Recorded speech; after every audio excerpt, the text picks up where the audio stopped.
নমস্কার বন্ধুরা, আজকে আমি নিয়ে এসেছি সকলকে আমার শুভেচ্ছা জানাই। আজকে আমি নিয়ে এসেছি ডিমের একটা পাতুরি। তো আমি এটা ডিমের পাতুরি হলেও আমি আজকে পাতা ছাড়াই করব, এটা আমি ফ্রাইং প্যানে করব। তো এটার মধ্যে আমি যেটা করেছি, কিছুটা আলু কুচিয়ে নিয়েছি, ডিম সেদ্ধ নিয়েছি। তো আলু খুব মিহি করে পাতলা পাতলা করে এরকম কুচিয়ে নিয়েছি, পাতলা পাতলা করে কুচিয়ে নিয়েছি।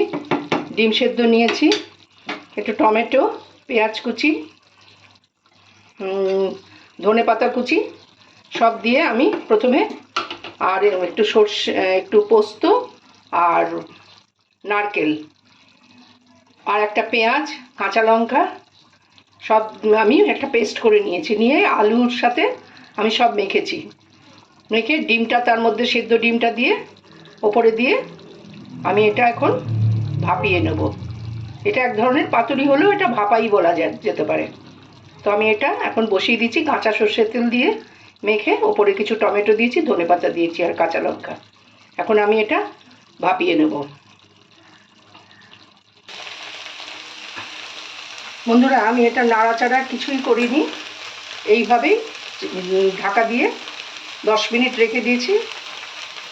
এটা তৈরি হয়ে গেছে। তৈরি হয়ে গেছে।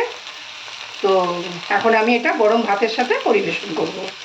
আমি এখন এটাকে, গ্যাসটাকে অফ করে দিলাম, এবং এটা সিম আঁচে করতে হয়। আমি তুলে দেখাচ্ছি।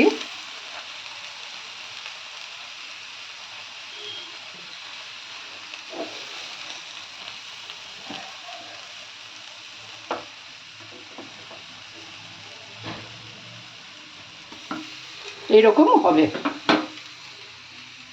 এভাবে এরকমভাবে এটা তৈরি করতে হবে। এরকম উপরে একটু ভাজা ভাজা মতন হবে। এরকম গরম ভাতের সাথে এটা খেতে খুবই সুন্দর হয়। আপনারা করে দেখতে পারেন, খুব সহজ কিন্তু খুব টেস্টি।